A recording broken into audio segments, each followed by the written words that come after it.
चलिए हम लोग का देखो अगला टॉपिक हम लोग का स्टार्ट हो रहा है। त्रिभुज दोनों क्लास में है ना, क्लास 9 में भी है और क्लास 10 में भी है ना, लेकिन दोनों में अंतर है त्रिभुज में।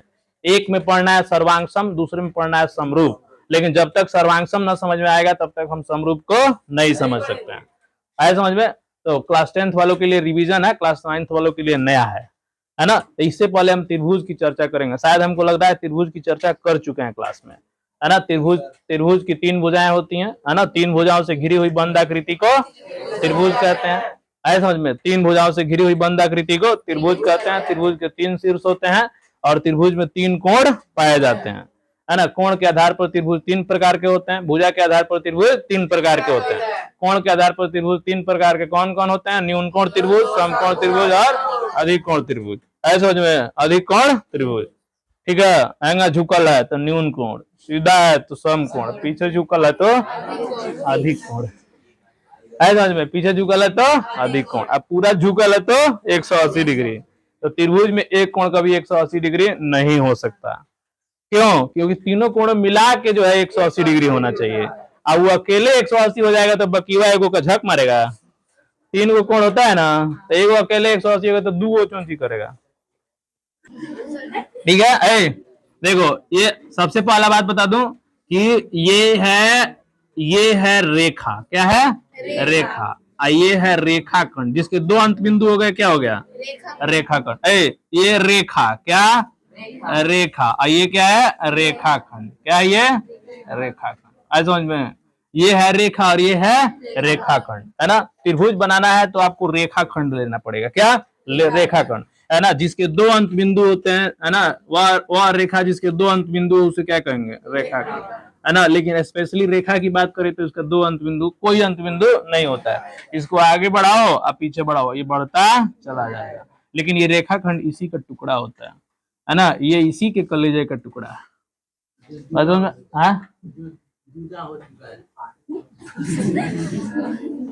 में? रेखा और रेखाखंड, बात समझ में आ रहा है? देखो इसी रेखाखंड से हमको बनाना है। 3 गो रेखाखंड लेंगे। कै गो? 3 गो। 1 गो 3 गो रेखाखंड लेना है ना। एक रेखाखंड और एक और रेखाखंड और एक और रेखाखंड। क्या रेखाखंड हो गया? 3 रेखाखंड, है ना। इसी को ऐसे बनाना है, ऐसे सजा देना है ना। तो ये देखो क्या बन गया? त्रिभुज। ऐसे समझ में? क्या बन गया? त्रिभुज। ऐसे समझ में? है ना। दो रेखाओं के है ना, एक एक शीर्ष को एक साथ रख दिए, है कि नहीं। फिर उसके अगले शीर्ष से दूसरी रेखा को जोड़ दिए, रेखाखंड को जोड़ दिए। क्या बन गया? त्रिभुज बन गया। त्रिभुज ABC नाम दे दिए। ऐसे समझ में? त्रिभुज ABC नाम दे दिए, है ना। जब नाम दे दिए तो यहाँ पे देखो 3 कोण बन गया। कितना कोण? 3 कोण। कोण A बन गया, कोण B बन गया और कोण C बन गया। ऐसे समझ में? A, B और C ये तीनों शीर्ष कहे जाते हैं। त्रिभुज के क्या कहे जाते हैं? शीर्ष। ये शीर्ष है। क्या? ये शीर्ष, है ना। और ये क्या है? कोण है। क्या है? देखो अंदर पड़े रहेगा तो कोण, अब बाहर वाला बाहर पड़े उसको क्या कहेंगे? शीर्ष। अंदर पड़े क्या कहेंगे? कोण। ऐसे में? अंदर पड़े कोण, अब बाहर पड़े शीर्ष। समझ में रहा है? तो कोण और शीर्ष, 3 कोण होते हैं, 3 शीर्ष होता है। ऐसे समझ में? ठीक है। इस तरह से त्रिभुज का निर्माण होता है ना। तो ये बात हम कहते हैं कि 3 रेखाओं से घिरी हुई बंद आकृति को त्रिभुज कहते हैं। 3 रेखाओं से घिरी हुई बंद आकृति को त्रिभुज कहते हैं। देखो बंद आकृति है ना, ये क्या हो गया? त्रिभुज हो गया। क्या हो गया? त्रिभुज। देखो त्रिभुज में 3 गो कोण है, A है, B है और C है ना। तीनों को मिलाएंगे तो बोलो कितना डिग्री होगा? 180 डिग्री। ये त्रिभुज का प्रॉपर्टी है, क्लास 9 में सिद्ध भी कराया गया। त्रिभुज के तीनों कोणों का 180 डिग्री होता है, सिद्ध कराया गया ना। ऐसे समझ में? है ना। ठीक है। त्रिभुज के तीनों कोणों का योग कितना होता है? 180 डिग्री होता है। कोई दिक्कत है यहाँ तक? अब देखो कोण के आधार पर त्रिभुज को 3 भागों में बांटा गया है। एक हो गया कौन सा त्रिभुज? न्यून कोण त्रिभुज। देखो न्यून कोण कहने का मतलब क्या हुआ? प्रत्येक कोण जो है 90 डिग्री से छोटा होना चाहिए। जो कोण 90 डिग्री से छोटा हो और 0 डिग्री से बड़ा हो उसे न्यून कोण कहते हैं, है ना। तो न्यून कोण, तीनों कोण क्या होना चाहिए? न्यून कोण होना चाहिए। कोण A, कोण B और कोण C क्या होना चाहिए? न्यून कोण होना चाहिए। और जब न्यून कोण हो जाए ना तो ऐसे त्रिभुज को क्या कहोगे? बोलो। ऐसे त्रिभुज ABC, कौन सा त्रिभुज कहोगे? इसको न्यून कोण त्रिभुज कहोगे। क्या कहोगे? न्यून कोण त्रिभुज। बात समझ में आ रहा है? क्या कहोगे? न्यून कोण त्रिभुज। यदि इसमें मान लो कि बी को हमने 90 डिग्री कर दिया, क्या कर दिया 90 डिग्री, तो ई जो है अकेले क्या हो जाएगा 90 डिग्री हो जाएगा, ऐसे समझ में है ना। तो बी 90 डिग्री हो गया तभी कौन सा त्रिभुज बन जाएगा, समकोण त्रिभुज बन जाएगा। क्या बन जाएगा, समकोण त्रिभुज बन जाएगा। बात समझ में आ रहा है, क्या बन जाएगा, समकोण त्रिभुज बन जाएगा। ठीक है, उसी में यदि बी को 100 डिग्री कर दिया जाए, कितना डिग्री 100 डिग्री, तो थोड़ा सा पीछे पड़े से क्या होगा, झुक जाएगा ऐसे। 100 डिग्री हो गया 100 डिग्री, तो एबीसी बोलो कौन सा त्रिभुज हो गया, हाँ त्रिभुज एबीसी क्या हो गया, अधिकोण त्रिभुज हो गया। क्या हो गया, अधिकोण त्रिभुज हो गया। कौन सा त्रिभुज हो गया, अधिकोण। समझ में आ रहा है। इस तरीके से त्रिभुज को कोण के आधार पर 3 भागों में बांटा गया है, 3 भागों में बांटा गया है। कौन कौन, न्यून कोण त्रिभुज, समकोण त्रिभुज और अधिकोण त्रिभुज।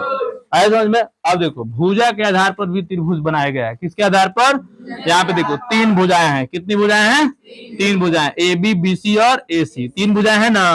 अब देखो यहाँ पर ध्यान से, यदि मान लीजिए तीनों भुजा बराबर हो गया, ए बी बराबर बी सी या बी सी बराबर सी ए, यदि तीनों भुजा बराबर हो गया तो त्रिभुज क्या बन जाएगा, समबाहु बन जाएगा। क्या, समबाहु, समबाहु, समबाहु त्रिभुज, समबाहु त्रिभुज। ऐसे समझ में, समबाहु त्रिभुज। सम माने क्या होता है, बराबर, बाहु माने क्या होता है, भुजा। सम माने बराबर, बाहु माने भुजा, सम माने बराबर, बाहु माने भुजा। जिसकी तीनों भुजाएं बराबर हो उसे क्या कहेंगे, समबाहु त्रिभुज कहेंगे। ऐसे समझ में, समबाहु त्रिभुज कहेंगे। इस पर हम लोग क्षेत्रफल का फॉर्मूला भी सीखे हैं, है कि नहीं। हाँ, अब देखो इसी में कोई दो भुजा बराबर हो जाए, मान लो ये भी बीसी के बराबर हो गया, है ना, दो भुजा बराबर हो गया, ये इसके बराबर हो गया, दो बराबर हो गया, तब बोलो त्रिभुज कौन सा होगा, समद्विबाहु। तब त्रिभुज कौन सा होगा, समद्विबाहु त्रिभुज होगा। ऐसे समझ में, कौन सा होगा, समद्विबाहु त्रिभुज। मान लो तीनों भुजा बराबर ना हो, तीनों भुजा बराबर ना हो, ना ए बी बी सी के बराबर है ना बी सी ए सी के बराबर है, तब त्रिभुज बोलो क्या बनेगा, विषमबाहु बन जाएगा। क्या बन जाएगा, विषमबाहु त्रिभुज। ऐसे समझ में, विषमबाहु त्रिभुज। कौन सा त्रिभुज बनेगा, विषमबाहु त्रिभुज बनेगा। ठीक है, इस तरीके से भुजा के आधार पर और कोण के आधार पर त्रिभुज को बांटा गया है। भुजा के आधार पर भी त्रिभुज 3 प्रकार के होते हैं और कोण के आधार पर भी त्रिभुज 3 प्रकार के होते हैं। ऐसे समझ में, है ना। अब ये पूछा जाए कि बताइए समबाहु त्रिभुज हो गया तो प्रत्येक कोण कितना होगा, 60 डिग्री का।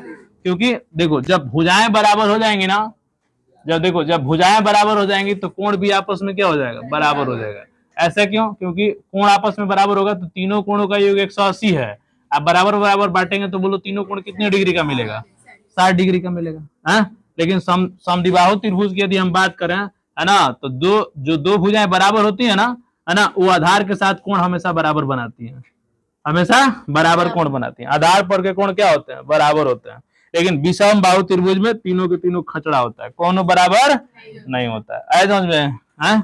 ये देखो विषमबाहु कैसे बनेगा, ए ऐसे समझ में। देखो ये ऐसे है, ये ऐसे है, ये ऐसे। देखो तीनों बराबर है, नहीं है, ए बी सी तीनों, है ना, न कोण ए बी के बराबर होगा न कोण बी सी, कोनो एक दूसरे के क्या होगा, बराबर नहीं होगा। इसको क्या कहोगे, भुजाएं बराबर नहीं तो कोण बराबर नहीं, है ना। क्योंकि भुजाएं देखो यहाँ भुजा बराबर है ना, तो इसके आमने सामने का कोण क्या है, बराबर है ना। जब भुजा ही बराबर नहीं होगा तो उसके आमने सामने का कोण भी क्या होगा, अलग। जितना झुकाव रहेगा उतने ना कोण बनेगा, है कि नहीं। ऐसा में अब इसमें वो केस है, क्या केस है कि दो भुजाओं का योग हमेशा तीसरी भुजा से बड़ा होता है ना। त्रिभुज का ये वो केस है ना। किसी त्रिभुज की दो भुजाओं का योग हमेशा तीसरी भुजा से बड़ी होती है, हमेशा तीसरी भुजा से बड़ी होती है। दो भुजाओं का योग हमेशा तीसरी भुजा से बड़ी होती है और दो भुजाओं का अंतर हमेशा तीसरी भुजा से छोटी होती है। दोनों केस आपको समझना है, ठीक है। देखो ये है त्रिभुज, ठीक है, एबीसी त्रिभुज है। कौन सा त्रिभुज है, एबीसी। देखो इसमें हमेशा यदि कोई भी दो भुजा ले लो, ए बी बी सी ले लो, है ना, इसका योग हमेशा एसी से क्या होगा, बड़ा होगा, है ना। बीसी को और एसी को ले लो तो हमेशा एबी से क्या होगा, बड़ा होगा। एबी को और एसी को ले लो हमेशा ही बीसी से क्या होगा, बड़ा होगा। ऐसा समझ में, यानी याद ये रखना है कि कोई भी त्रिभुज का ये प्रॉपर्टी है ना, कि मतलब त्रिभुज की तीन भुजा मान लीजिए ले लिए 4, 5 और 6, है ना, तो कोई भी दो को जोड़िएगा ना तो तीसरा से बड़ा होगा। 4, 5, 9, देखो 6 से बड़ा है, 6, 5, 11, 4 से बड़ा है, 6, 4, 10, 5 से बड़ा है, तो त्रिभुज सही है। लेकिन यदि यही केस ऐसे हो गया कि मान लो 3 हो गया, आई 4 हो गया, आई ये हो गया 8, ये त्रिभुज संभव ही नहीं है, है ना। देखो 4 3 7, 8 से क्या है छोटा है, 8 3 11, ई वाला केस सही है, ई वाला केस सही है, लेकिन ई वाला केस क्या है, गलत है। गलत है तो ये त्रिभुज कभी संभव ही नहीं होगा, है ना। हमेशा दो भुजाओं का योग तीसरी भुजा से बड़ी होनी चाहिए, अच्छा है दो भुजाओं का अंतर हमेशा तीसरी भुजा से छोटी होनी चाहिए, है ना। यहाँ पे देख सकते हो, है ना। 5 में से 4 गया 1, 6 से छोटा है, 6 में से 5 गया 1, 4 से छोटा है, और 4 में 6 गया 2, 5 से छोटा है। ऐसे समझ में दोनों केस बनता है यहाँ पर, है ना। ठीक है, तो किसी त्रिभुज में दो भुजाओं का योग तीसरी भुजा से बड़ी होती है, आए समझ में। और दो भुजाओं का अंतर हमेशा तीसरी भुजा से छोटी होती है, समझ आ रहा है। ये त्रिभुज की प्रॉपर्टी है, ठीक है। और प्रॉपर्टी क्या है, यदि किसी त्रिभुज की एक भुजा बिंदु डी तक बढ़ा दी जाए, बिंदु डी तक बढ़ा दी जाए, किसी त्रिभुज की एक भुजा बिंदु डी तक बढ़ा दी जाए, मान लो ये त्रिभुज है ना, कोई एक भुजा बढ़ा दो यहाँ बाहर तक, ठीक है। बाहर तक बढ़ाओगे तो बाहर एक कोण बनेगा, कब बनेगा ना, इसको बहिष्कोण कहेंगे। क्या कहेंगे, बहिष्कोण।